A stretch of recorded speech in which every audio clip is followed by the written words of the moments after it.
तो मेरे हजारों भाई बहनों को मेरे को मजबूती देनी है और उनके बारे में ध्यान रखना है और उनको हमेशा वो जिस भी मंच पे आना चाहे उनको मजबूती से ऊपर खींचना, उनकी ताकत बननी है, ना कि अपन उनको डिस्टर्ब करें। अपन ये सोचेंगे कल कोई अपने बराबर आएगा तो अपनी वैल्यू कम हो जाएगी।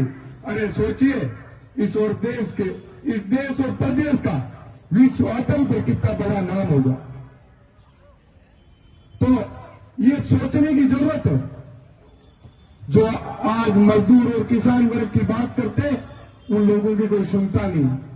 जब अपन लोग कोई पद पे नहीं होते तो क्या करते हैं, किसान गरीब मजदूर की बात करते हैं। जब बड़े ओहदे और बड़े पदों पे चले जाते हैं तो उद्योगपतियों की गुलामी का झंडा उठा लेते हैं। मैंने अध्यक्ष बनते सर्वप्रथम मेरी जीत को किसानों के नाम दर्ज कराया था। क्यों कराया कि शुरुआत की है मैंने, जिस प्रकार से मैंने शुरुआत की थी, इन किसान परिवार के लोगों ने, युवाओं ने मुझे आशीर्वाद दिया। मैं आज जोधपुर आ रहा था तो एक अपनाइत की भावना जगी मेरे अंदर कि सड़क पर जगह जगह लोगों ने मुझे आशीर्वाद दिया, मेरा स्वागत किया, अभिनंदन किया। मैं उस शक्ति को बारंबार वंदन करता हूं, प्रणाम करता हूं कि मैं आज आपकी इस अपनाइत को कभी जीवन में भूलूंगा नहीं, हमेशा याद रखूंगा, ऋणी रहूंगा। मैं चुनाव तो छात्र संघ अध्यक्ष का जीता हूं, प्रेसिडेंट बना हूं, लेकिन आपको एक बात कहता हूं, मैं मेरा जीवन जी रहा हूं एक छात्र शक्ति के सेवक के रूप में। मेरा धर्म कभी मैं भूलता नहीं कि छात्र शक्ति ने मुझे किस लिए चुना है। मैं जो भी गांव ढाणी गरीब परिवार का, जो गली मोहल्ले का स्टूडेंट उस प्रदेश की बड़ी राजधानी में आता है, वहां उसकी कोई आवाज सुनने वाला नहीं मिलता है। वहां मैं उसको बड़ा मंच देता हूं, उसकी आवाज बुलंद करने का कार्य करता हूं कि मेरे से कोई भी, मेरी टीम से मेरे से कोई समस्या लेके कोई स्टूडेंट आया हो और वो यदि असंतुष्ट होकर चला गया तो मैं कई का अध्यक्ष, मुझे अध्यक्ष रहने का मेरा धर्म ही नहीं है। मुझे छात्र शक्ति ने चुना किस लिए? उनके अधिकारों की और उनके हकों की रक्षा करने के लिए चुना है कि हमारी आवाज को जहां भी कोई दबाएगा, कुचलने का प्रयास करेगा, वहां उनके साथ मैं जाके मजबूती से खड़ा रहूं, उनके संघर्ष में कंधे से कंधा मिला के उनके साथ खड़ा रहूं। और मैं रहता हूं, मुझे बड़ा गर्व फील होता है कि मैं एक छोटे से गांव से आके प्रदेश के सबसे बड़े विश्वविद्यालय को जीता। कैसे जीता? आप सब लोगों ने आशीर्वाद रखा, संपूर्ण किसान कौम ने। मेरे को जहां भी मैं कमजोर पड़ता हूं तो आप लोग आके मेरे को, मेरे हौसलों को मजबूती देने का प्रयास करते हो, तो मैं हमेशा जीवन में आपको कभी कमजोर नहीं पड़ने दूंगा, आपकी कभी आवाज को कमजोर नहीं पड़ने दूंगा।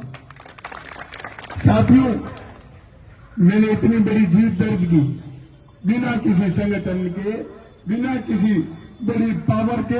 वो किस आधार पर? आप सब लोगों की दुआओं और आशीर्वाद से। तो उसको मैं कभी भूल नहीं सकता कि आज मुझे बड़ा आप लोगों ने नाम दे दिया। वो नाम मैं हमेशा याद रखता हूं कि आप लोगों का दिया हुआ आशीर्वाद है।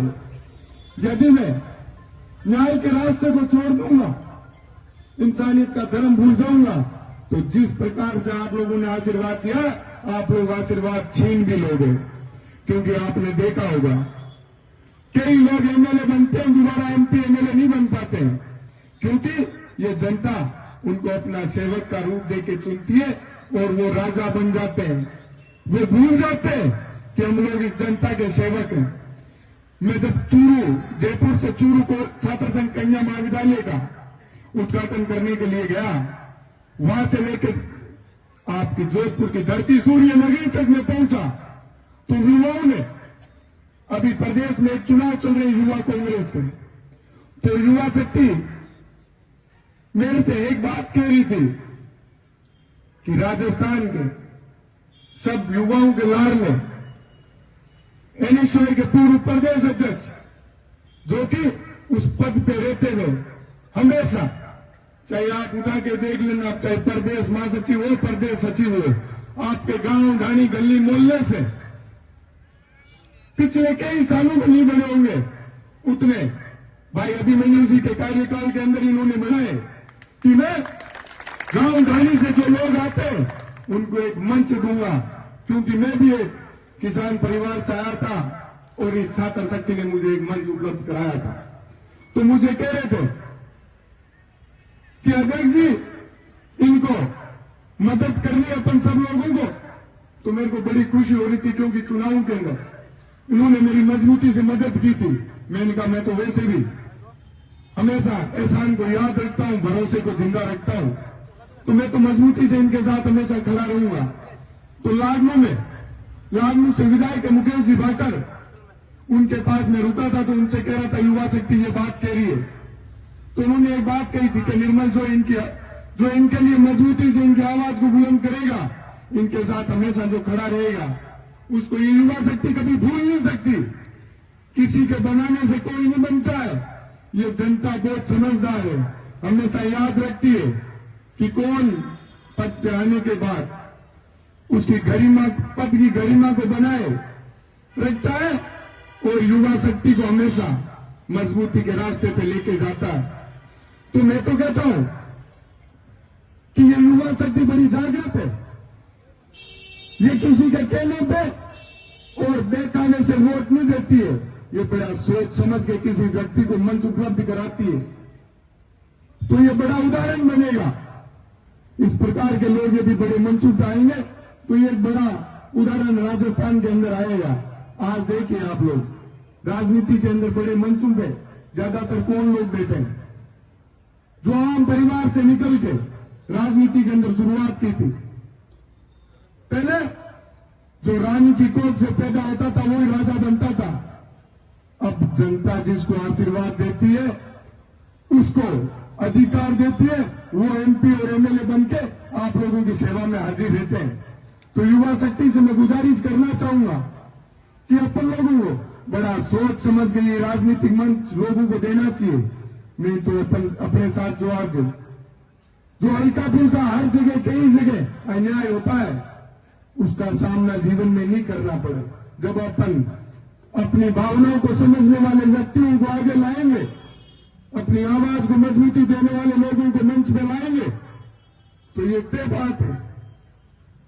बात है कि अपन लोग कभी कहीं कमजोर नहीं पड़ेंगे।